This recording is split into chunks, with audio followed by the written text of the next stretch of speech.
On this episode of Narcissist Apocalypse, we talk with an abuse survivor named Agarcia. And Agarcia was in multiple abusive relationships. It's a story of generational trauma, emotional, physical, and financial abuse, and post-traumatic growth.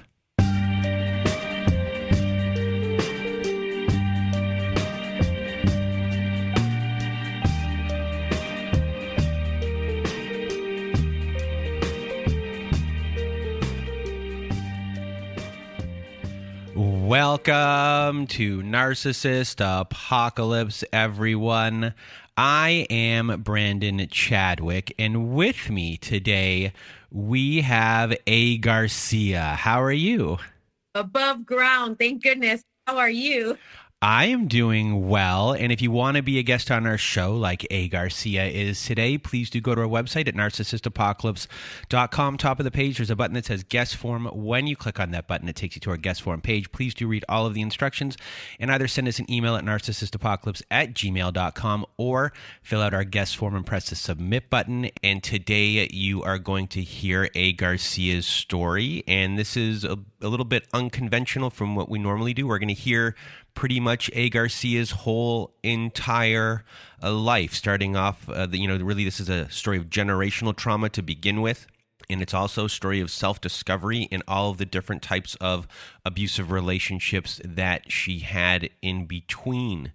And there's a big trigger warning for this episode. We're going to be discussing physical abuse. There's some graphic descriptions of physical abuse in this episode. So that is a big trigger warning for this episode. This story is not an easy one to tell. It's not easy to tell a lifelong story. And there's also a story in here about the grandmother to her child. So one of her abusers, that person's a mother, becomes part of this story as well. This is just one of the many stories that Agarcia has. So a really big thank you to Agarcia for being here. And now I'm going to get out of my way and your way. Agarcia, the floor is now yours. Okay, well, I am so excited and honored to be a guest on your show. And I know that you like to go through the timeline of life, and I am more than happy to be vulnerable in sharing that. And I will start with when I was involuntarily pushed out into this world. So I would have to say that the trauma actually began as early as then. My mother, when she was pregnant with me, was in a toxic relationship with her husband.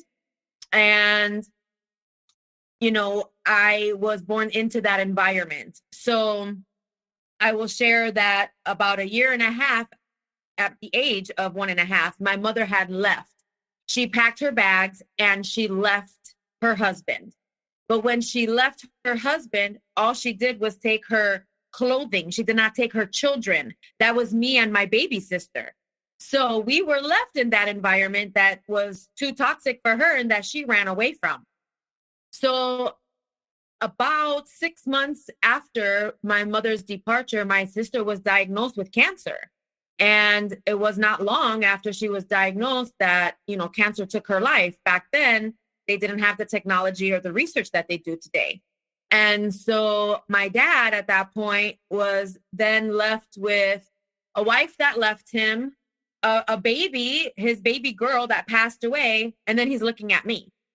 So remember, it was a toxic environment. She left because she couldn't handle it. So now here I am almost overnight inheriting every void or every trauma that you could possibly inherit at such a young age.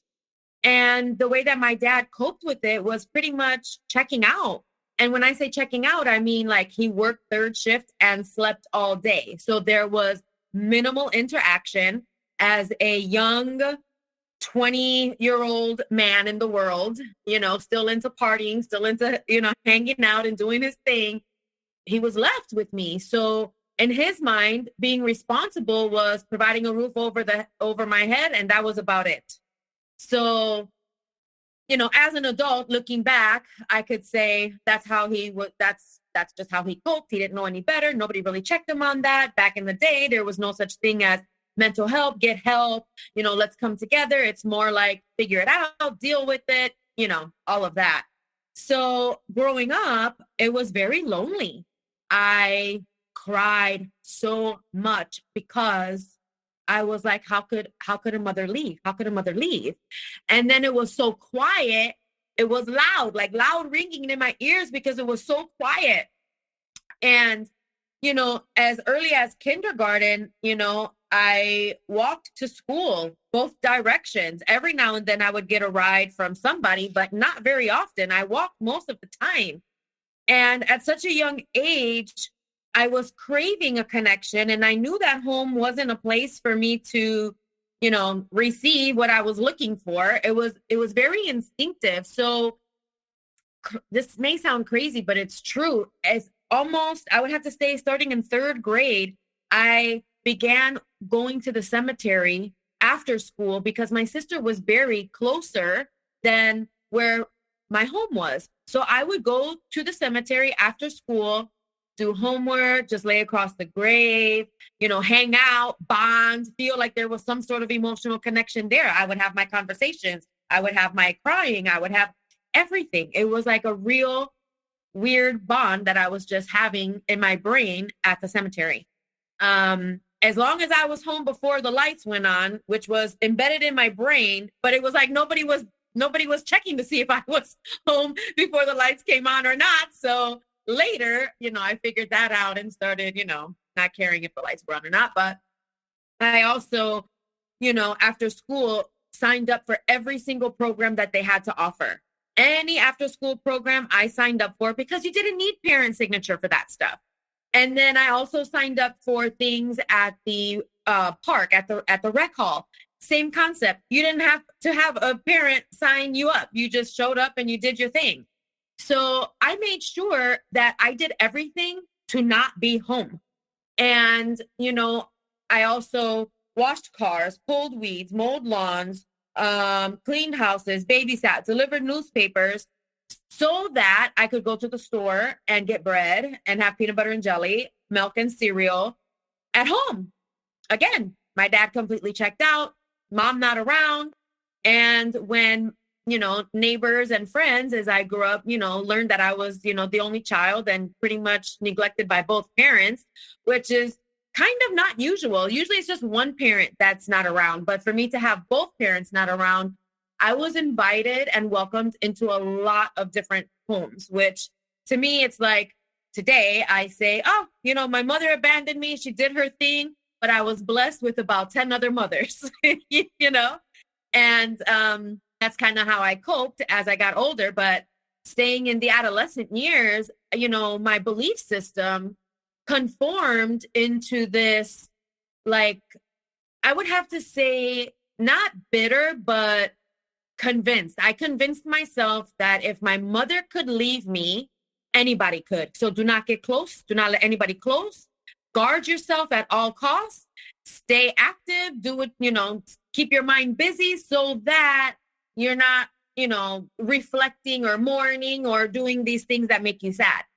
All of those things were instinctive. Nobody ever told me how to or what to do or even talked about tools to utilize for coping. So as a reminder, the environment was toxic. So yes, during my childhood, I was a recipient of different forms of abuse, and DCFS was called to my house almost on an annual basis. They never took me away, which still boggles me to this day. But neither here nor there. I dealt with what I needed to deal with. And it takes quite a bit for somebody, whether it's a neighbor, a stranger, or the school, to contact DCFS. So I don't have to get too deep into that. However, textbook style, here I am, teenager, and you can't tell me anything. I already have a work ethic. I already know how to get around the neighborhood. I already know how to, put food on the table, supposedly, right? Bread and butter, But in my mind, I was already responsible. I was already self-sufficient. You couldn't really tell me much. And now I have this attitude like I'm independent. I already, I don't need a mother. I don't need a father. I already know everything, typical teenage years. And so when I got to freshman year, I met a guy that I thought was, decent, like somebody I would give a chance to, because where I grew up, there was a lot of violence outside the house. You know, it doesn't matter where you go, inside the house, outside the house, violence is around. There's gang banging. There's, you know, a lot of stuff going on. In high school, we had to walk through metal detectors just to get into class. Okay, that's the neighborhood I grew up in. So to me, it wasn't really abnormal. I knew that I wasn't supposed to receive from my parents. However, outdoors, you know, it seemed like that's just what everybody goes through. It's, you know, a part of life. You cope with it and you move through it, right? So as teenager, I meet this guy. He's not gangbanging. I'm not gangbanging. So I'm like, okay, we connect right there. That's a big, you know, that's a big green light for me. Because I knew not to risk my life over colors or corners. You know, I mean, come on. So just to backtrack a little bit, because I did forget to mention this, you know, I was dragged around different parties and different places that most parents would protect their child from. And I was exposed to a lot.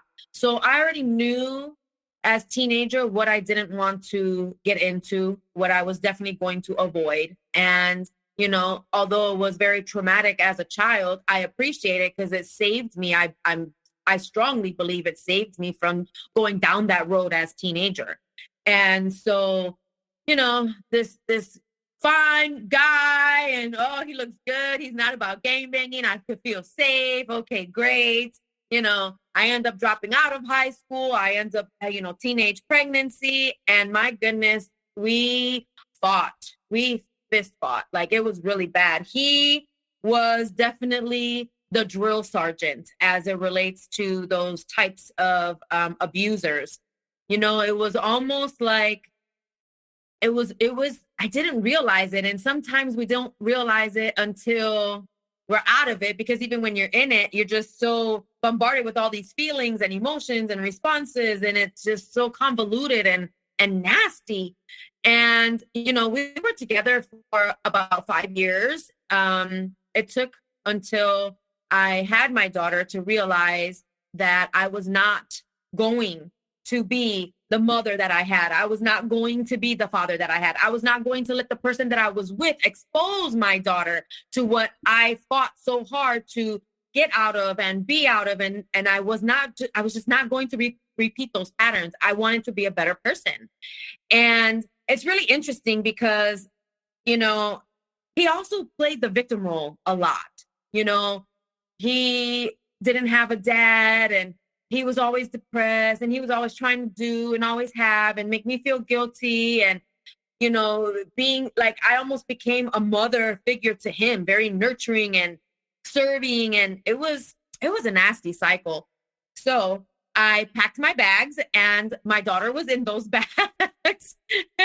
And, you know, we moved out, and I went to a cold basement with no heat, brick wall, cement floor, no kitchen, and it had a bathroom. I created my own little studio per se. I went and got remnants carpet and put it down, a couple space heaters, and it was like a big closet for us. And we made it fun. I hung a hammock up on the boards on the top of the ceiling in a basement, and I just made it fun, and it was more about peace. And I decided to go back to get my GED. I decided to, you know, get a full-time job, and I was harassed. He would show up. At one time, he actually kidnapped our daughter, like literally showed up, picked her up off of her big wheel, put her in the car, and started driving down the street. Crazy mother like I am, you know, mama bear protector. I'm running down the street. I jump on the hood of the car. Pull over. My baby's not even in a car seat. What are you doing? Pull over. And he's like swerving the car back and forth to try to get me off the car. It was like only what you see in the movies. And I'm screaming, somebody call the police, you know? And by the time I was thrown off the car, it was almost a mile away from where she had got picked up, which was, you know, in front of where I was living at the time.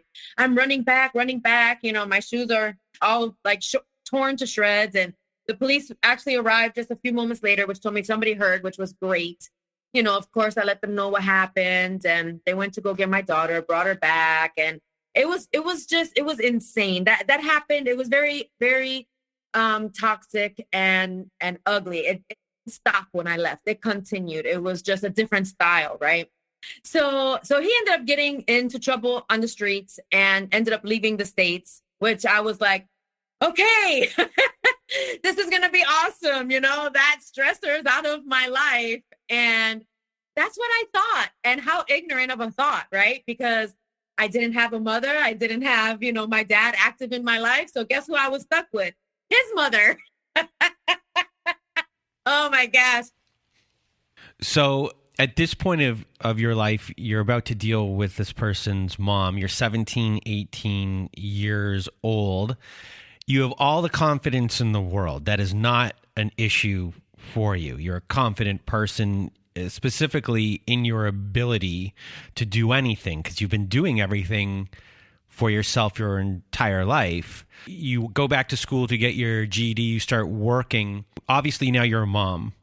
Before even you had your child and everything, what was your life goal, dream in your mind?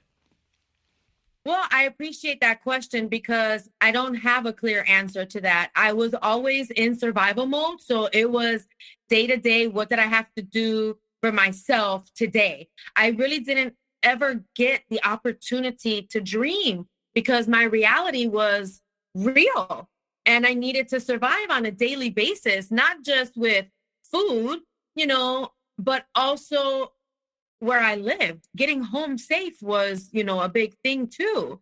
And so I don't think I ever had the opportunity to dream big. So when I was at this space that I'm sharing in my life, with my daughter being born, I tried to reconcile with my mother during that time because I felt such love for my daughter. And I was like, how can a mother leave this? Like, I would never even think of that. And I called her and I tried to reconcile with her. And I clearly remember like it was yesterday. She was just on the other side of the phone, so freaking chilled, like smoking a cigarette. Well, we all make mistakes and it was so unconnected, so impersonal. And I felt confident that I knew who I wasn't. I felt confident on who I wasn't going to be. Not so much who I was or what I wanted. I was so clear on who I was not and what I was not going to be. So that's pretty much where my clarity came in. So we mentioned the mom, your abuser's mom, the grandmother to your daughter, and this ends up becoming an other toxic person in your life. So tell us about her.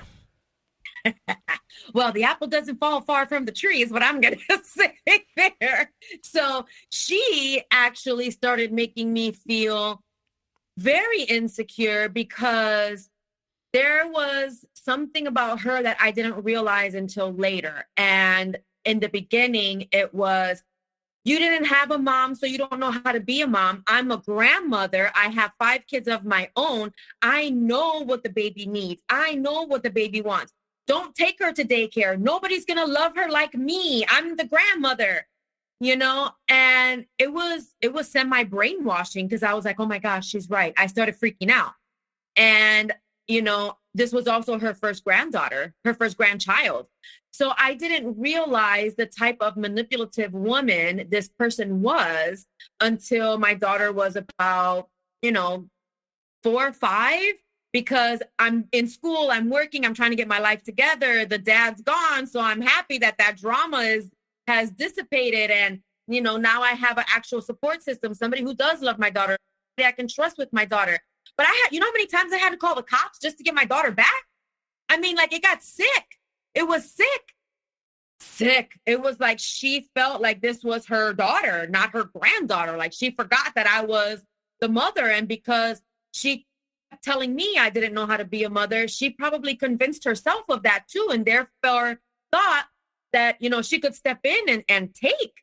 And it became really ugly. And I ended up, taking my daughter out of that home and putting her into daycare. And then the grandmother started going to daycares and knocking on their doors, and they didn't want that drama. So it was like, oh my gosh, I got, one went away and I'm dealing with another one, so I ended up moving out of the neighborhood that, I was at. And I moved to a suburb where at this time I had already graduated with my GED. I'm now in college.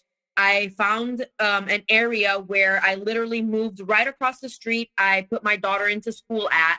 I worked about 4 blocks west and I had a babysitter about 5 blocks east. So even if my car broke down, nobody was missing a day. Like, I had it tight.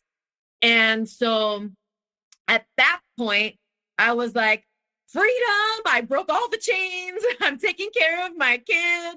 I'm doing, I'm in college now. I'm going after not a career, but I'm at a corporation. I'm no longer at a rinky dinky, side store, neighborhood store. I'm actually feeling like I'm growing up in the world and doing bigger things.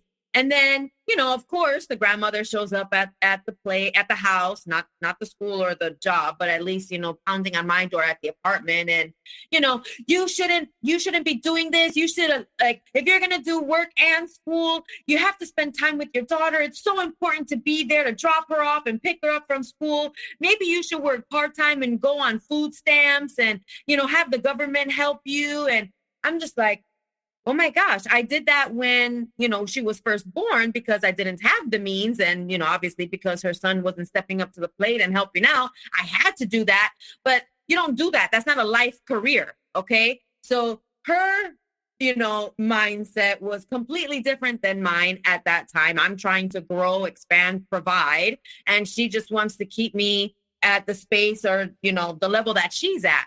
So that became a big tug of war as well. So while all this commotion is going on with the mother of your first abuser, you eventually meet the second abuser in your life. So walk us through that.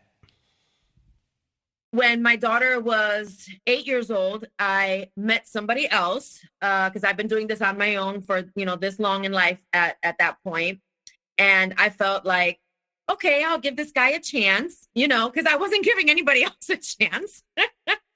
And he was a bit older than me. He was not anything that I was expecting in my life at the time. I had my own structure, routine. It was a tight ran ship. Like, you cannot really interfere with that. However, it was unexpected. We got along. We knew some of the same people. And, one thing led to another, and I was pregnant again.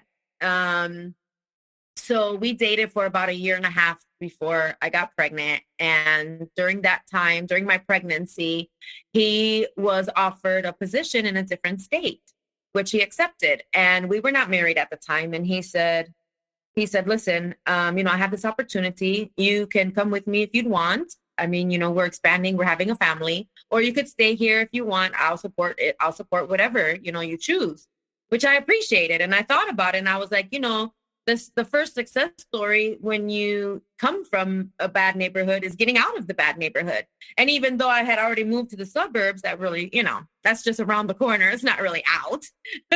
So I was like, yeah, let's do this. So he went first, of course, to get settled. And, I flew out there a couple times to get to know the different neighborhoods. I was fairly early in my pregnancy. And plus, I wasn't ready to just go. I needed to wait until, my semester was over. I needed to, at least let my doctors know what's going on and pack, slowly and make sure that my daughter doesn't miss too much school, or if any, I could, I waited until her spring vacation so that she wouldn't miss a day of school, even though going across the states.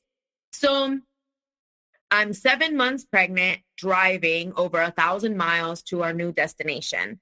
And when I get there, my focus is to get my daughter in school, to kind of start the nesting, get, see what needs to be taken care of in the kitchen, get to know my new surroundings. Where are my doctors going to be? Where's the stores, et cetera, et cetera. Our belongings arrived about 3 weeks after we did. So when they arrived, I'm super excited. Now I get to find a place for everything. And then I'll know what I need for the baby. And, it was a very enlightening time. And while I'm putting stuff away, I find remnants of another female. And at this point, my eyes are bulging out of my head. My heart is pounding through my chest. And I'm like, you've got to be freaking kidding me right now. I don't remember him saying he had family here. I don't remember him saying that he had, anybody here. So what the heck is this? And I'm like, okay, I don't want to start accusing. I don't want to start assuming. Let me figure out how I'm going to approach the situation. So I waited, until the end of the day. I picked up my daughter from school, made dinner, like everything like normal. So I knew that she was falling asleep. So I waited until she was completely asleep. So while we're getting ready to shut our evening down, I said, I need to have a conversation with you. I need to ask you a question. And he's like, okay, what's up? I said, well, while I was unpacking, I found stuff of another woman and I want to know, what is this? And he was like, you were going through my stuff? I said, you didn't hear. I'm not going through your stuff. I was putting my stuff away and I came across it. And before I could even finish repeating myself, he had already put me to the floor. He was sitting on my stomach. He had his left hand around my neck and his right hand closed fist punching me over and over and over to the head. And I knew that I was squirming. I knew that I was like, there was some hustle bustle going on the floor. But then I hear my daughter's voice, a scared voice that I never heard in my life, that mom. And I remember it was like this big heat wave of adrenaline that flew through my body as soon as my brain registered that voice in my head. And I said, that's my daughter. And my feet slammed on the floor and my hips thrusted to the ceiling while my neck is being used as a kickstand so he could roll over the top of me. I have no idea how fast or how in the world I jumped up on my feet that quickly. I ran around the couch. My daughter was walking, taking that last step down that stair. I grabbed her hand and we ran out of the door just like that, barefoot, in pajamas, with nothing except for each other. I'm looking around like, who has a light on? Who has a light on? It was like maybe four apartments down. Their lights were on, and I'm pounding on the door. Please, I need to use your phone. They had daughters, so I just said like, please, let the kids play over there. And I'm calling the police, letting them know what's going on. And after I hung up, I was just on the floor crying, sobbing, bawling. I couldn't believe that this was my reality. Within 5 minutes, every single thing changed. My whole life changed. I had no idea if my unborn baby was okay. I have an 8-year-old daughter in the next room. I left all my friends, all my family. I have no job. I'm not in school. I don't even know anybody where I was at. Nothing. Everything was foreign to me. I only knew the stores, the school, and the doctors. That's it. And I had already used my money to go out there, get myself out there. And we didn't have a joint account. We were not married. So there was a huge disconnect right there off the top. And I was like, oh my gosh, I can't do this. I don't know. I don't even know if I can be a mother right now to any of my children. It was so many doubts and so much fear in my brain. Like, is this my reality right now? And so the cops showed up. They took pictures. I already had welts and blood blisters and enough that you could visibly see on my head. They did arrest him. Again, I'm in a new state. I have no idea what the laws are. Where I'm from, you're out in a couple hours. So I had no idea. And the cops were like, okay, you can call the station. I can let you know what's going on. I'm guaranteeing you, that he's not going to come out tonight, but you have to stay in touch in order to stay informed. I'm like, okay. So I ended up going back, after they took him, I ended up going back and I told my daughter, I'm going to barricade the door. If you hear me yelling or saying something, I need you to go out this window, get onto this roof, jump down here and go to that same door that we knocked on. And she didn't question me. She was just like, okay, mom. And, went to bed. And I was like, okay. So I pushed everything I possibly could, as pregnant as I was. And I had my own, little escape route for her. Like I said, that felt solid to me. And I stood up all night crying, sobbing, questioning, crying, screaming. I'm also doing research, what are my rights? What can I do? How can I go about it? There was no way I was going to sleep. And there was no way I was going to go to the emergency room at that moment either. You know, I knew that I needed to take my daughter to school the next day so she could have as much regularity as needed. And then I knew, okay, I had 6 hours. I could be at the hospital for 6 hours. I need to know at that 5th hour that I'm leaving so I can make sure that I pick up my baby, at school at that 6th hour. So everything in my brain was just like timing. I had to do it this way. I had to do it that way.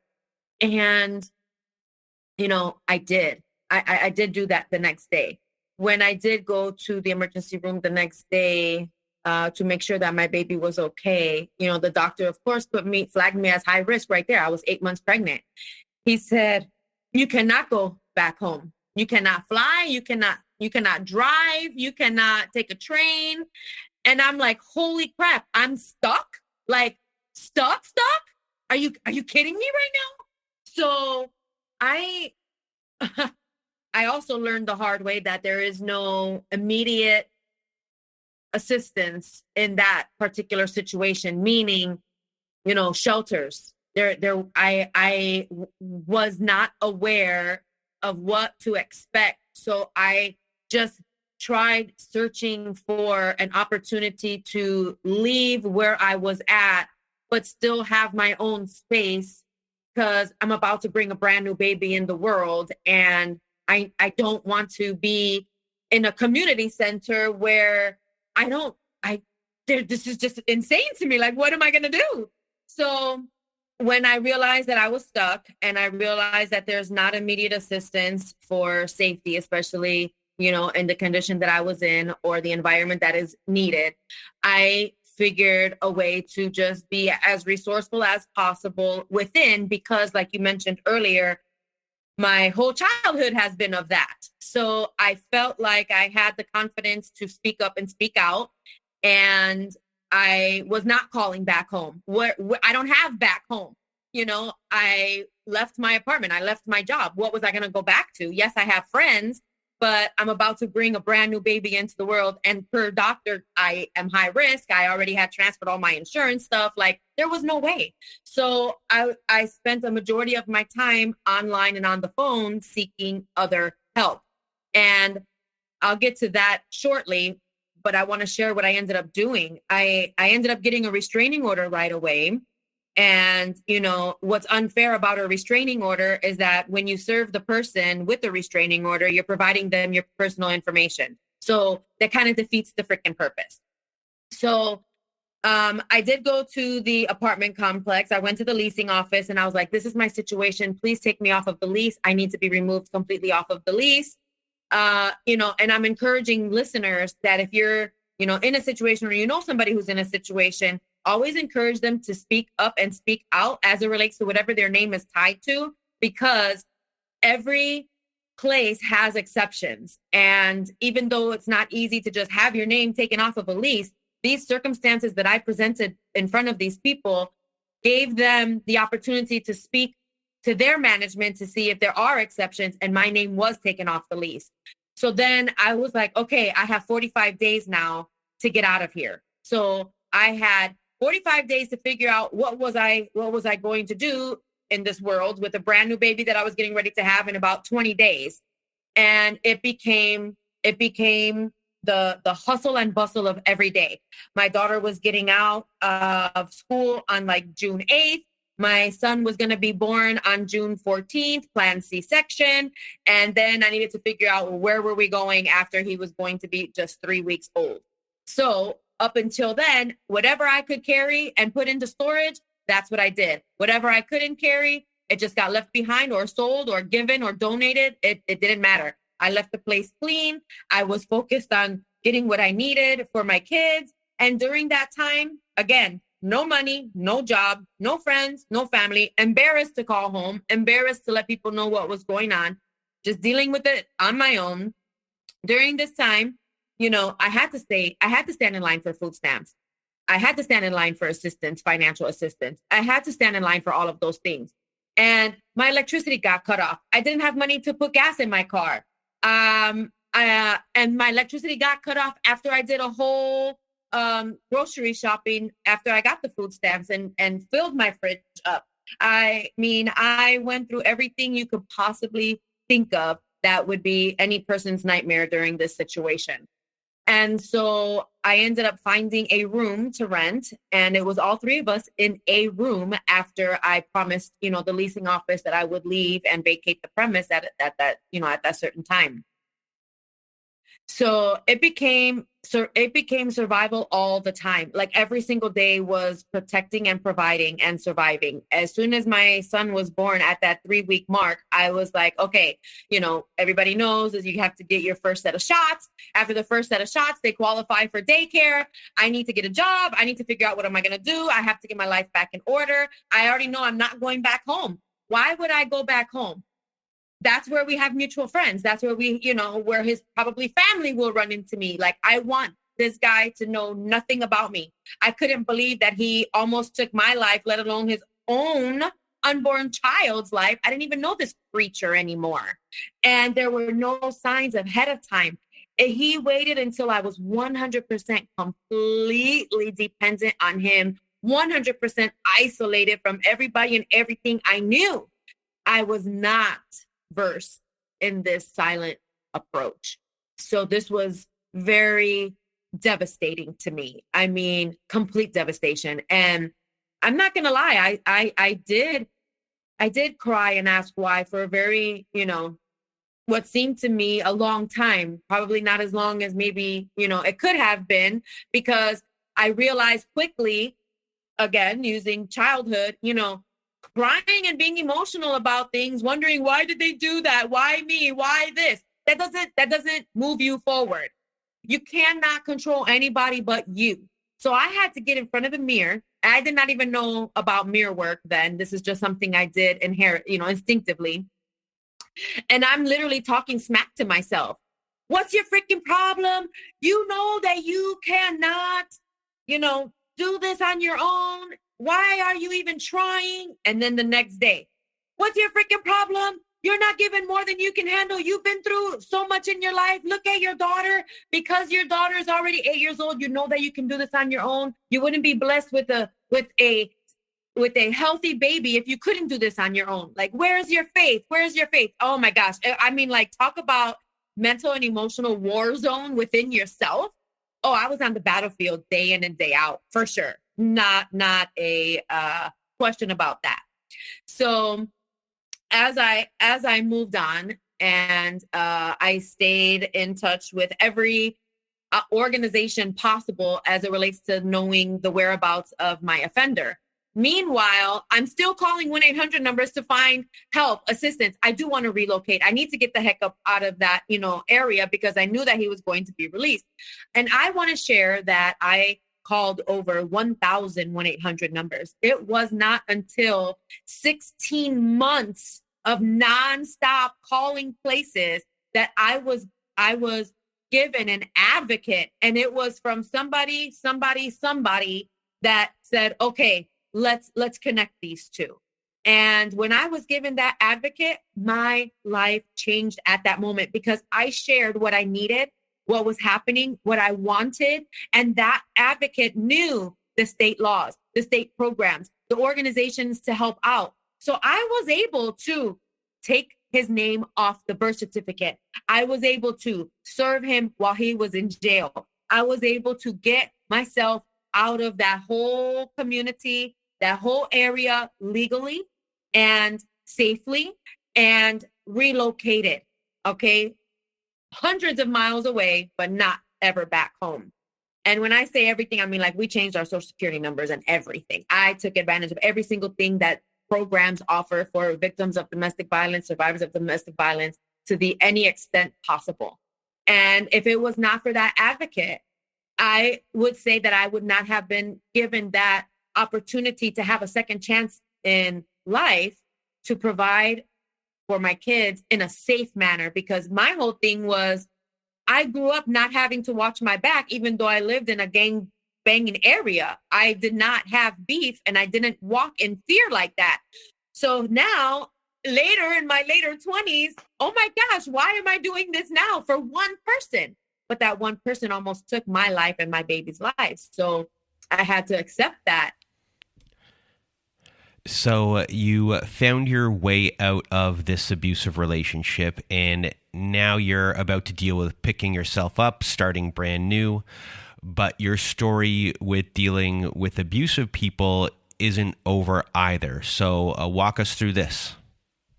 I'll fast forward some more, because when I did finally relocate and start my life over again and get my kids situated and grounded again, then Mama Bear really kicked in. It was all about, oh my gosh, now I have 2 kids. I don't get child support from any of the donors. Okay. I need to get a job. It's just so much. And yes, I was homeless. Yes, I was. Yes, I lived out of my car. Yes, I did. I'd rather live in a clean car than be in a dirty space where I had to sleep with one eye open and kids in each arm. I felt safer that way. It may sound a little, sick, but that was my mind at the time. And so I ended up, getting the job and putting my son in daycare and making sure that, I had my whole ritual again balanced in my life. And it was not until maybe, I don't know, 7 months later, it took a while. And then, then I went back to school and I was like, okay, I'm, working back to school back, my kids are safe, healthy. So I will say that now we can talk about, I never married anybody in my life until 2012. So my kids are 8 and 16. And here I am getting married. I met a guy that was just, a bit older, been around the block, was in law enforcement, marshal police, helped people, very big in the community, wore the collar, was all about, all the right things, all the right things. And kids of his own, a good dad. These were all the things that were portrayed. And so at this point in my life, again, I'm in college, I'm working, I'm taking care of my kids, I'm paying my own bills. Like I was at that place again, feeling confident, independent, and I'm doing everything on my own. So here I am thinking like, okay, now I'm in my 30s, he's in his 40s. He's been through, 9/11, he's dealt with post-traumatic, stress disorder as well. So we had a lot of different things in common, and we were very balancing each other out. It was very positive. And so I thought, so fast forwarding, we got married. First person I ever married, said no to everybody else. And what a nightmare. It was almost like deja vu. Like you said earlier, this guy completely switched as soon as I left everything behind and became codependent on him overnight. And because that was his first form of violence towards me, and I have zero tolerance towards that. So it ended very abruptly. And there was nothing for me to really like face or go back into under the same roof with him. It was a quick wash. And so this individual, now I'm emotionally connected. Now I'm like, invested, I'm involved. And our life changed after I said I do. Everything that, he loved about me became an issue. Everything that he praised me for became a complaint. This individual was the demand man. This individual was Mr. Right. This individual was the water torturer. This individual was the drill sergeant. This individual was Mr. Sensitive. This individual was the player. This individual was the victim. Overnight, after I said I do, that's when everything started to surface. And when I mean surface, I mean like lies, skeletons, BS, so much. And the crazy part is that I found out so many different truths from his own family members that actually ended up really respecting, appreciating, and loving me. And this is so sad, but I'll share it. From that night, surviving that double attempted homicide, all body parts that I used to fight that guy off of me, they all needed surgery. I needed repairs.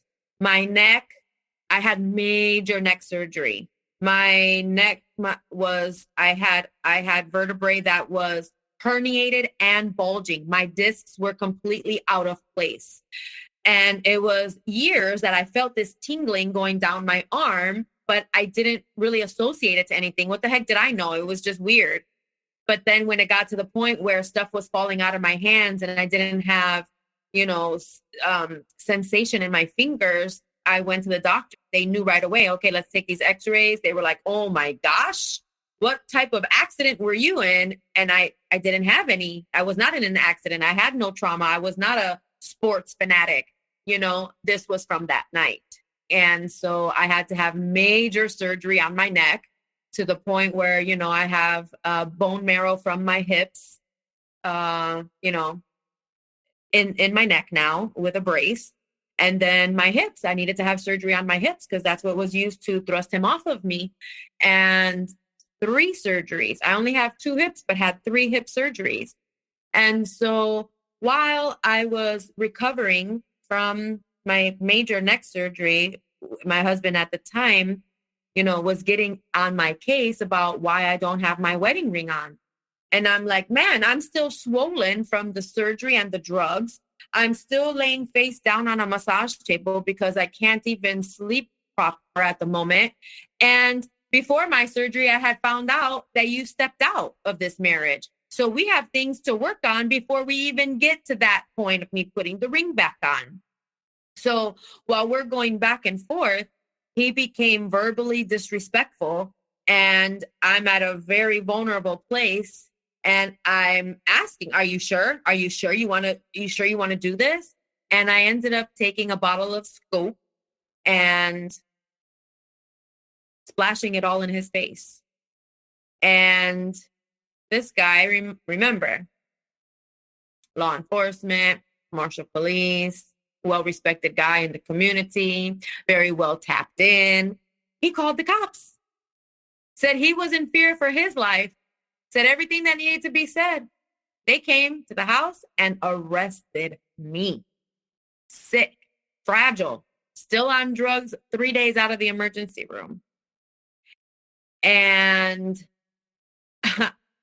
I'm going to share this. Oh my gosh, this is crazy. So I'm at the holding cell where you can make your collect calls. And I remember people's phone numbers in my head because when you're old enough, that's what you had to do back in the day. So it's just something you still do. And while I'm calling my friends, I'm saying like, hey, this is me. Can you please pick up my kids? I'll follow up later. You only have like 30 seconds to talk. So I keep calling and calling and calling, but I'm leaving messages instead of my name for them to accept the collect call. So I'm communicating that way. And then I finally, tell my other friend, I need you to bail me out. Please do that. So that all worked out. I never went back. Another time that, I didn't go back. I was homeless again. So now my daughter is senior year in high school. My son is, 10 years old at the time, trying to encourage my daughter to not, fall behind. She has to focus on graduation.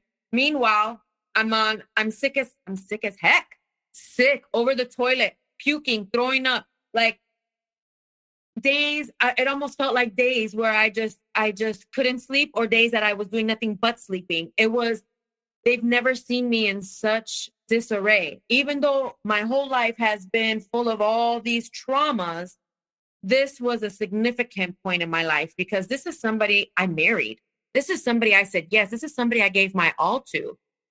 In the past, it was teenage stuff, and then it was this just overnight thing that occurred.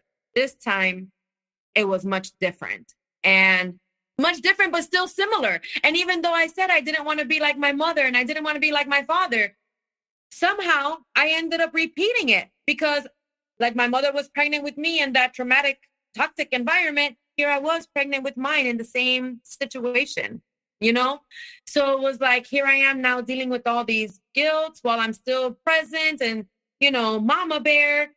And I say all this to say that it took a long time for me to heal myself, to heal within after dealing with almost every single portion of that power and control wheel. That's where I'm at today after dealing with almost every single, abuser type that is known to mankind. It's like, I can't believe that I went through that entire circle and cycle and I'm not even 50 years old yet. And I almost feel like when you are that strong, independent, on the ball type of woman, there are predators that are looking to prey on that because it's a challenge.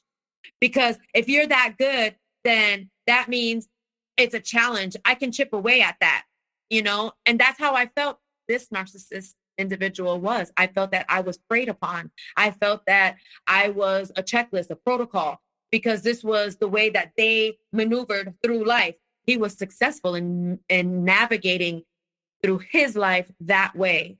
I just happened to be a person that fell for it.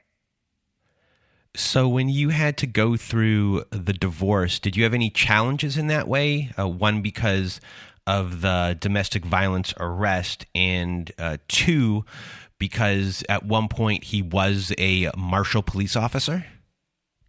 It was a bit of, I would have to say, a little bit of a leverage here because he was very involved in local communities and working his way up to like FBI status. And so he knew that if this became public record, he would also be, what's the right word? Like, scrutinized. Correct, because of what he was doing, right? His volunteer efforts and what he was doing for his personal career. So he definitely didn't want it to be public record. And I think that came to his, the forefront of his thought process, of course, after the fact. And then he knew that I have a way of dealing with the court system. So he didn't really want to take me down that road. So I was we were in communication, very minimal. It was very straightforward about, what's going on, because I waited for him to leave the house, for me to go in the house and get, a little bit of my belongings out, whatever I could at a time, even though I wasn't supposed to pick up or move anything over 5 pounds because of my neck surgery. Listen, I did what I had to do. And so what ended up happening is he said that he didn't want to press charges. And so because he's connected with the community, meaning general attorney, meaning different individuals that sit in higher seats, he had the ability to reach out to friends or colleagues and ask for certain favors, which were granted. And I was like, holy crap, I am now realizing the leverage and the pull that he has within this, within. So I ended up going down to the police station and asking for a copy of the recording of the call that came through. I ended up going down to the police station and asking for a copy of the police report. And I ended up taking those copies and highlighting different things, scanning them and sending it to him and saying, if you want to go down the road of defaming my character or putting my name out there to jeopardize my own safety from my previous, abuser, I want you to know that I will take these records and show your people what you're about, because you're a 6'1", 280 pounds man. And I am 3 days out of the emergency room trying to recover from major neck surgery. And this is what your call said. And this is what you told the police. And in there were some significant lies that could have really, really worked against him. However, the 2 cops that showed up seemed to be rookies and just took him for his word. What were the lies? Oh, that he trains police officers, that he works at the sheriff's office, that he does all of these things. And these 2 cops seemed pretty young, kind of rookies, and just took him for his word because of the way that he was able to articulate the language. So anyways, that's what ended up happening. And so when I did that, he didn't want that problem. So that's probably another reason why he made those calls to kind of not press charges and try to get this stuff out of the system. However, he can't. It's up to the state, if you know what I mean. And so I had to go down there and ask for an expungement. I had to go down there and ask for it to be sealed. I had to go down there and file for all of this. So after that kind of, rolled over, that's what I was waiting for before I was going to file for divorce. I needed all of that first. So that took about a year. So after all of that, then I filed for divorce. This is what I'm about to share with you is completely illegal, but I'm going to confess for the first time ever what I did. Okay. Now, because I went down to the courthouse and did a major search under his name to see if he had any other filings. Public record. Most court files are public record unless you make the request to seal them or suppress them. There was plenty that I found, which made it very interesting. And I said, okay. So I read his previous divorce. And that's when I realized that I was preyed upon. That's when I realized that I was a protocol. I was just a checklist. What he did to me was almost identical to what he did to his prior wife, except for, that calling the cops and stuff. It was more of putting you in a financial situation and anyways, all of that stuff. So I did not realize, and I was so grateful, he used a P.O. box, which happened to be my P.O. box, in a court file for a different case that had nothing to do with me. So I said, okay, I'm going to use that address to have him served, knowing that it was not going to him. It was only coming to me. So I did that because I knew that he did not want a divorce. I did that because I knew he was not going to sign the paperwork. So when the papers arrived to my address that he used as his personal address in a different proceeding, I felt like that was my justification and that it would suffice. And so when that paperwork came to me, I signed his name and sent it back. So he did not know that we were divorced until I told him, which was after I got the court approval for the divorce to be final. And I did that by saying, I want everything 50-50 down the line. He owes me nothing. I owe him nothing. This way the judge wouldn't say, well, I can't approve this without him here, etc., etc., etc. So I incurred a lot of financial debt for that, but I was willing to take the financial debt in order to break away and have the divorce finalized. And how did he respond to that? Ooh, you did what? Do you understand? That's a federal, yada, yada. And I said, yes, I do. If you would like to take me to court about it, I'm more than happy to justify my reasoning behind it and show that you use this address for your own personal gain on something else that I even had nothing, that I knew nothing about. So, it didn't move me. I didn't really care at the time what he had to say or how he felt about it. I was doing what I felt was best for me. I knew at that moment in time that I was torn down to lesser than a grain of sand. I've never felt like that in my life with anybody that I ever dealt with, not anybody. Even my own mother abandoning me, I didn't feel the way that I felt with this guy that I called my husband. I trusted him with my life. I gave him the best of me. I reserved all of what I was reserving myself for as a wife and gave it to him. And for what? For what? To be completely taken advantage of, he was a freaking predator. When I read his last divorce, I realized that this was the same thing that he did to that woman. She was on her own. She had her own house. She was in school. She was working. She was raising her kids. She was stable. And then here he came. And then he made it seem like she was the abuser. They were in counseling and he was crying because he couldn't believe the stuff that she was doing. And I fell for it. I was like, oh my gosh, of course, after 9/11, and this is what she did to you, and you were taken advantage of because you were emotionally distraught from 9/11. Oh my gosh, like I was so stupid. I naive. And how can I say naive when I had already went through all that other stuff in my life? I just felt like because he was older, because I was older, because he had went through so much, and that this was just I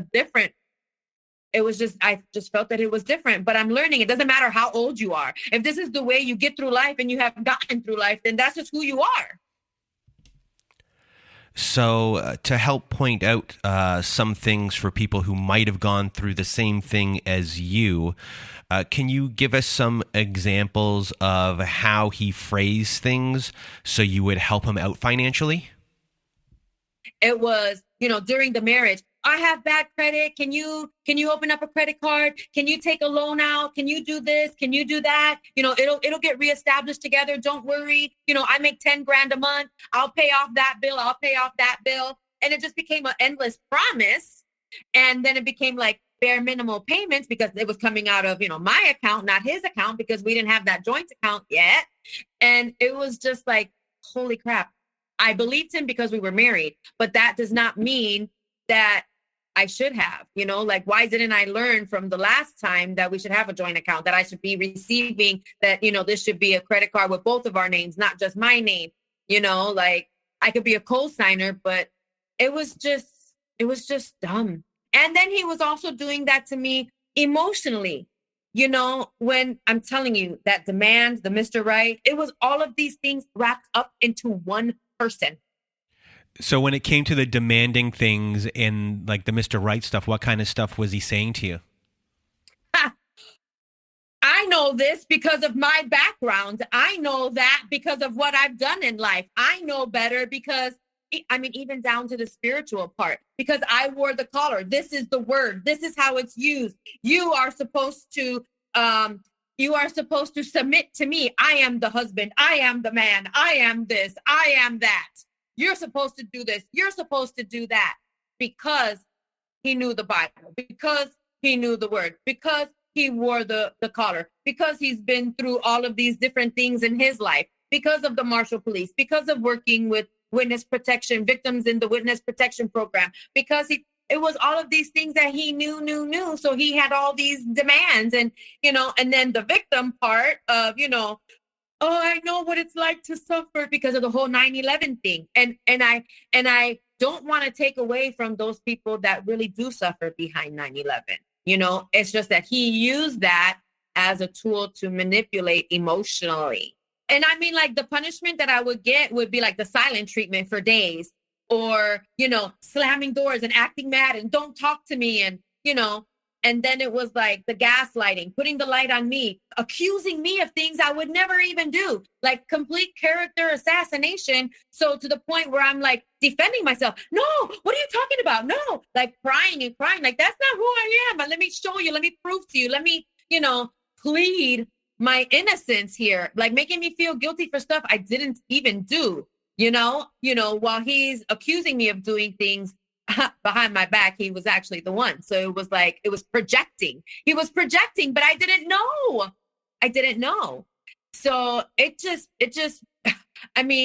to the point like where I'm literally at the water crying so much. I feel like I'm filling the lake with feet of my tears, because I lost myself. I had no idea who I was. I didn't know who I wasn't anymore at that time either. I didn't know either one. I didn't know who I was. I didn't know who I wasn't. I just realized everything he praised me for and delighted in me for, and said that I had so many great attributes, quickly became, you're OCD, you're the drill sergeant. Everything doesn't have to be like this. Just because you had to survive when you were a child doesn't mean that this is what you bring to a marriage.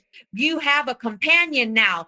Things are supposed to be equally split. You're not doing this. You're not doing that. And I was just like, whoa. And then it got to the part where, because I think it's because your mother abandoned you. You feel like, I'm going to do the same thing, but and it was just like, holy cow. Everything I told him in confidence and in trust then became a weapon that he was using against me.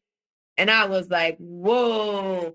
I'm so happy he called the cops, because I have no idea what would have happened or where our marriage would have gone beyond that day. I was already in a place where I'm like, I don't even know how I'm going to heal, because I'm dealing with this emotional trauma before I even went into the surgery. So to me, I was like, you ended it the best way possible, cold turkey, because out of all of that, you call the cops on me and have me arrested. That's worse than throwing out the damn trash. Like, you threw me out into like I was less than trash. So I'm not going back. I didn't go back.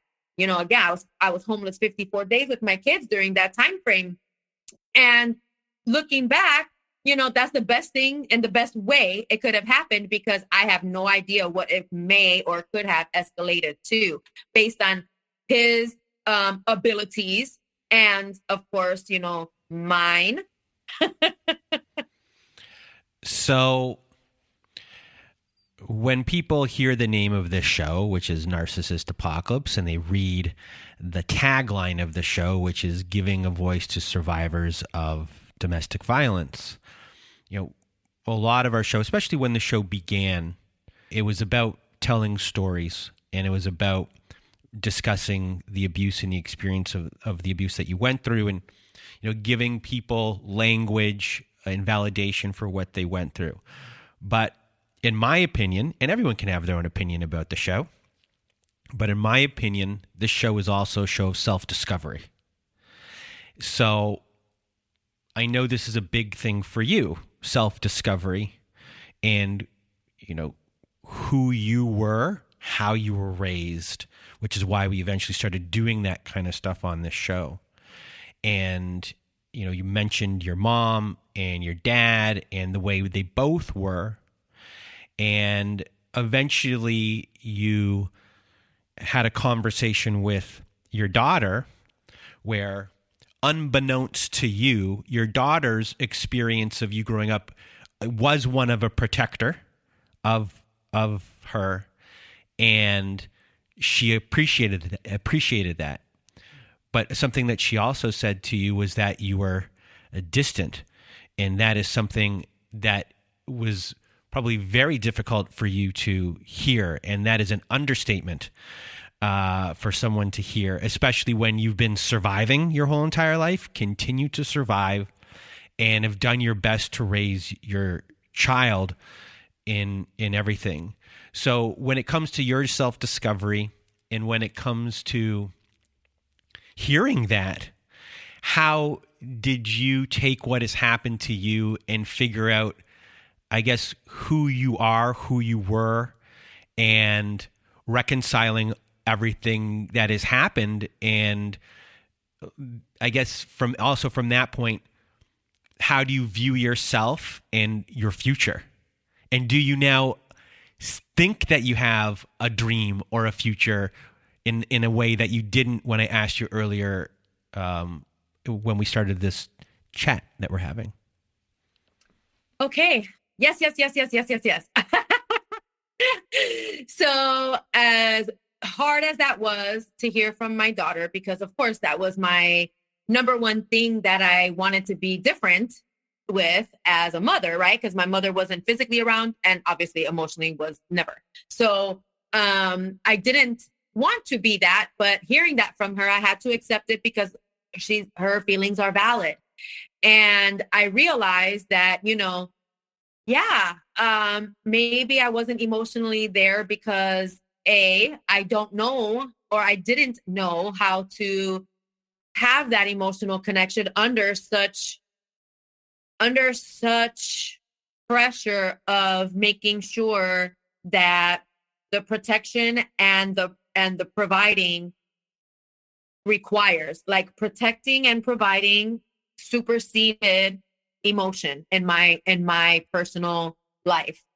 as a mother under these circumstances, raising my children. And I said to her, we need to get the 5 love languages. We need to read this and we need to do the exercises at the back of the book.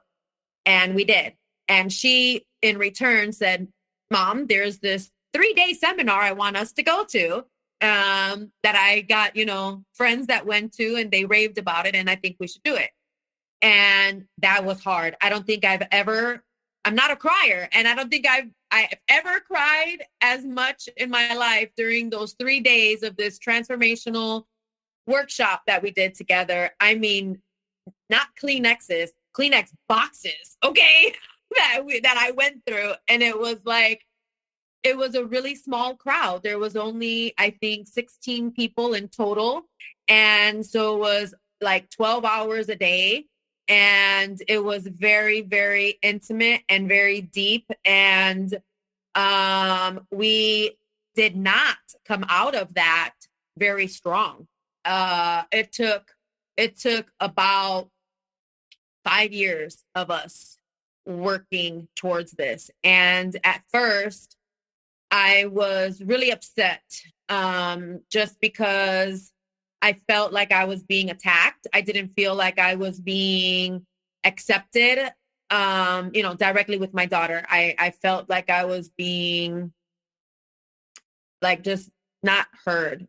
I don't want to say that. I was being heard. I just felt really attacked. I felt very like there was this perception opposed to understanding. So I worked really hard on giving not justification, but background, with the fight of not being the mother that I had, the fight of being a provider and a protector, and, just defending again.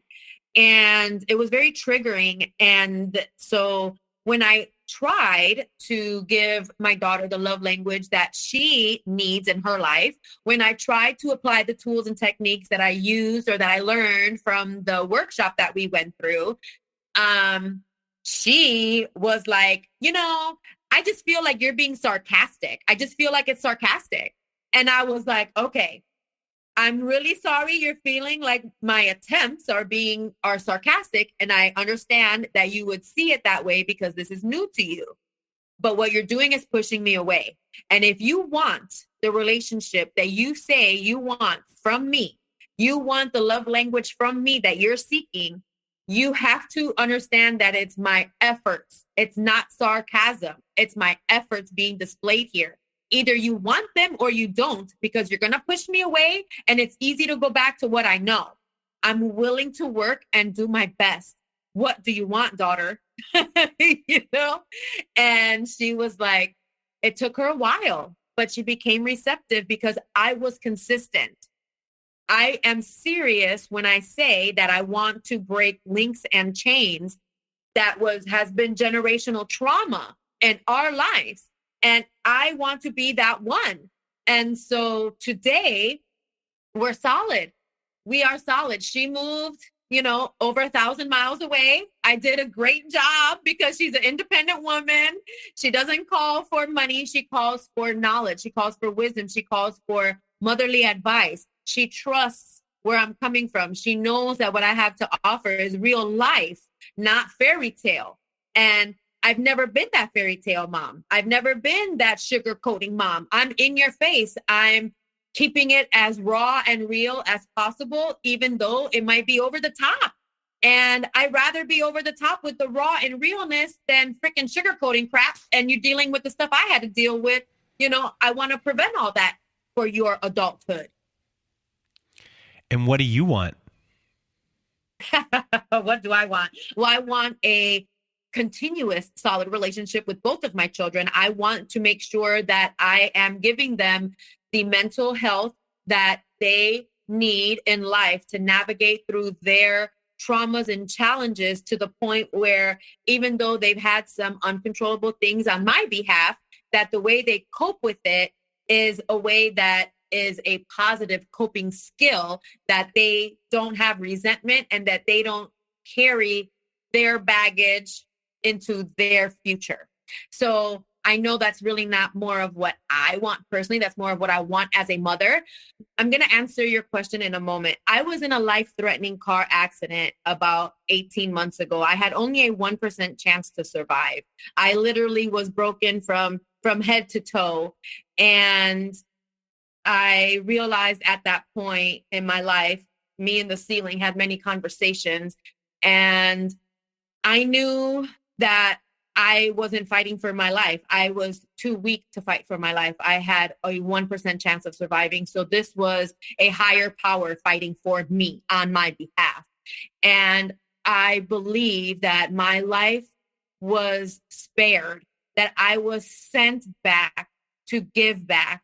And what I mean by giving back is my stories of post-traumatic growth, my stories of how I coped, my stories of how I navigated, my stories of inspiration to empower other women to step out, step forward, speak up, speak out. You're not alone. You don't have to suffer alone. There's people, maybe not programs or organizations that are readily available real time, but that's where this nonprofit comes into play. Like 7 or 8 months after I came out of rehab, learning how to write and walk and talk again, I established this nonprofit, and it's to fill that gap of unavailable resources to real-time victims.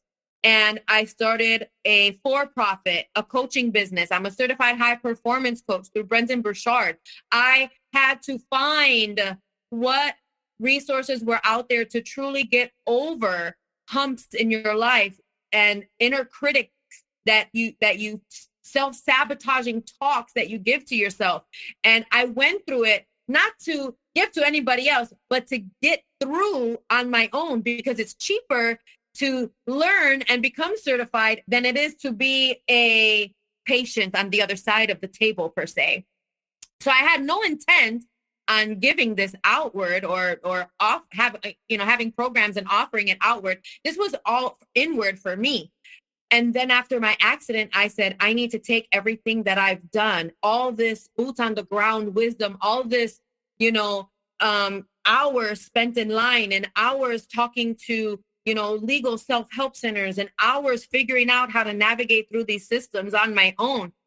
I need to package these up and help people so they don't have to spend 18 years trying to figure it out. I'll provide that. So I established a for-profit called Be Your Incredible Self, where I talk about post-traumatic growth. And I have this nonprofit now to help real-time victims. And I just did this. I'm brand new in both of these areas, but you can tell I've been through it and I'm ready. And if you had any words of wisdom for everyone listening, what would it be? Never, ever neglect your mindset. That is the highest price you will ever pay in your life. Well, Agarcia, you really did a fantastic job today in sharing your story and showcasing you. You're just a wonderful person, and I can't thank you enough for being here and sharing your story, because you're going to help a lot of people. So a big thank you for being here with us today. Thank you so much. And, we can move a million times, but we live in our head. So it's really important to have your mental space clean. Well, thank you, Agarcia, for being a guest on our show. And if you want to reach Agarcia, all of her information will be in our show notes. And if you want to be a guest like Agarcia was today, please do go to our website at narcissistapocalypse.com. Top of the page, there's a button that says guest form. When you click on that button, it takes you to our guest form page. There, you will see all of these instructions. Please do read all of the instructions and either send us an email at narcissistapocalypse@gmail.com or fill out our guest form and press the submit button. And please do read all of our instructions and send it in the format that we ask for. Also at our website, we have our very own support group. So if you need some support, join our support group today. On there, we have Zoom meetings every Wednesday night, Thursday afternoons, and Saturday nights. We have forum boards on there for you to post what you're going through, get validation that you need, share your experience, and also validate everyone else's experiences on there as well. We have a bunch of survivors on there that are there to help you get through what you're going through. So it's a great group of people. So join our support group today. And if you need even more support, please do go visit our friends at domesticshelters.org. And at domesticshelters.org, you can read some amazing articles to help you make sense of what you are going through. They have on there every phone number, every website address, and every email address for shelters and abuse agencies, no matter how big or small your town is. Domesticshelters.org has it there. So please go to domesticshelters.org. It's a wonderful organization. And that is it for today's show. So for myself and Agarcia, we hope you have a good night.